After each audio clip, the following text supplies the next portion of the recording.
work and we work and we work and we work. I've been lied to. I thought we was going to have websites. I thought we're going to have this, we're going to have that. Everybody lies today. It's just common, you know, it's just par for the course.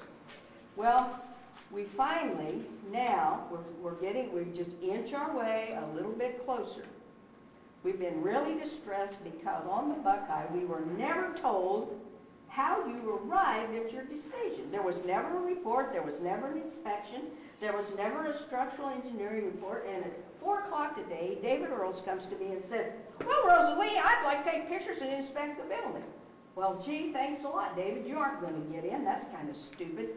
But the truth of the matter is, we have hired our own structural engineer that you should have hired months ago, and he is coming Wednesday. And we're going to pay for it one more time. One more time, this city has cost us thousands of dollars. That's not going to cost thousands. But I'm looking at the Buckeye building, what, 4 or 5 years ago, we spent $9,000 plus legal fees to fix that north wall. Because it was complain, complain, complain. Now that's not even the original wall of the Buckeye building. And I remember our donor said, you know, we really ought to fix that roof. But he said, what do you do? That's just all they can see is this wall. So he said, well, I guess we'll fix the $9,000 for the wall. So then we had a little bit of money for the roof. We asked a local roofer, give us a contract. We want to fix the roof on the Buckeye building. Well, he dilly-dally, wouldn't give us a contract. I said, look, we've got to have that roof fixed. Well, one day I came home, he's up on the theater. Shh, what are you doing up there? Oh, I decided to fix the theater. Why? Well, I just made the decision. I said, are you the Balmer Fund? No, but I made the decision. I said, look, we're trying to get the Buckeye building fixed. I'm sorry, I'm going on a cruise for 2 weeks. I can't help you. Well, it rained every day for 2 weeks, and then the plaster started coming down, and that's when we moved to Anthony and got into that pit of hell. So,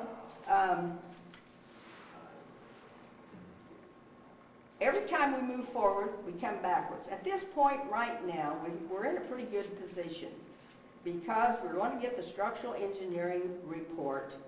We're going to just take care of these matters ourselves. I've got some papers to pass out. Now, I'm sure none of you have ever been to a preservation workshop. You have no clue what goes on, even though you have fiduciary responsibility to this community, to the people in this community, to help preserve our town. And do you realize that in our town, almost every building is historic, more than 50 years or older. And if you took out all these ugly historic buildings, you realize you'd have 6 buildings left? 6 buildings left in town. So I have I've got a couple copies this time of Kansas Preservation. Anybody wants to read them, that's a start. There are workshops, there are seminars. Every city council member ought to go at least one time to some preservation conference so you understand the significance and the value of saving your heritage. And Harper has one of the richest heritage of anywhere on the prairies because it's such an old town. It has some of the most unique features. Here is an article, I believe it appeared in the Advocate, that Russell Yoder wrote. He is our Secretary-Treasurer, and I just went ahead and reprinted it in case somebody missed it, about the importance of this Buckeye building, the historic significance of it.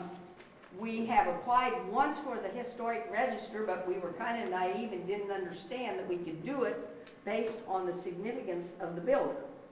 So now we've got to go back and we've got to do this again because the builder was very significant. We went to Cincinnati, we made a trip, we visited where Mr. Wolf started out, how he built his development empire, as it were, and he ended up buying the land that George Washington used to own in Cincinnati. And we saw his the church he built his wife because she didn't want to move from downtown, but he said, no, we have to. He sold the land where the stadium is, and he moved up there.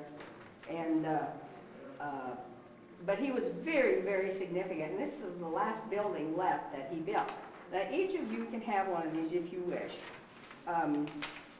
Then I have here, which you probably are not aware, if you get a building on a national register, they now have upped the ante on it that you can get as high as 80% tax credits to pay for that whole project.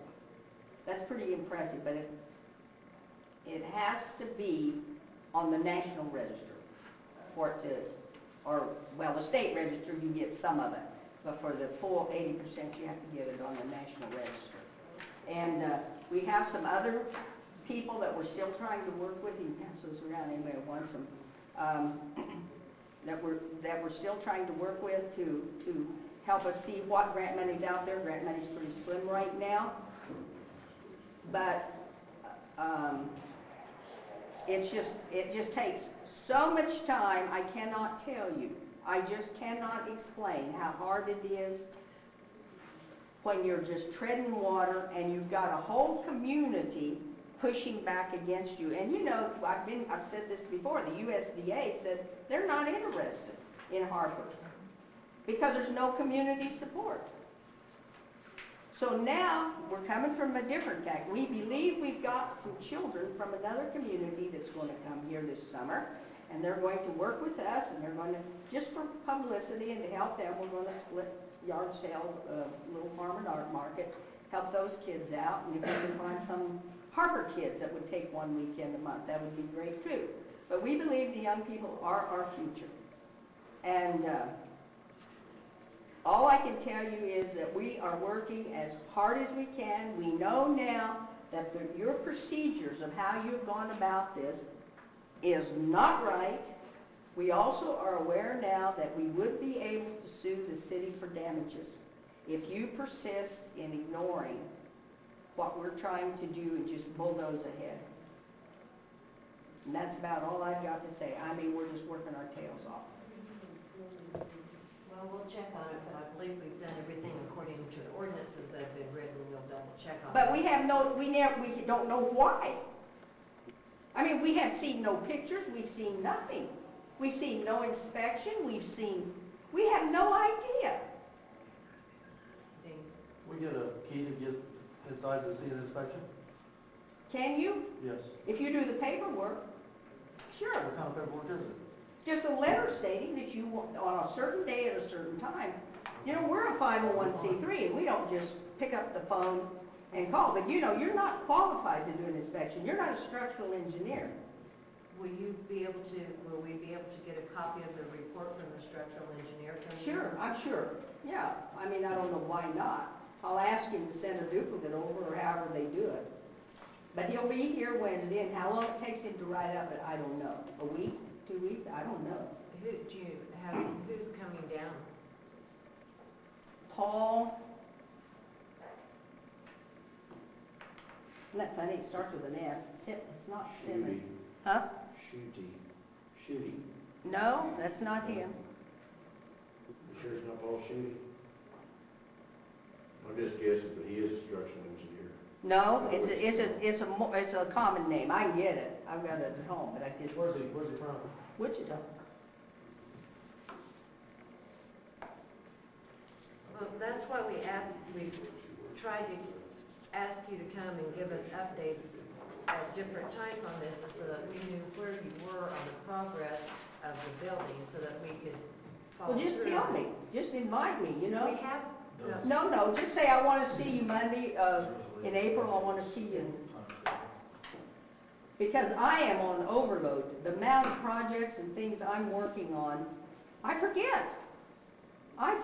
You know, I'm driving about 1,500 to 2,000 miles a month. And I don't have a secretary, which I did, but we don't have a budget.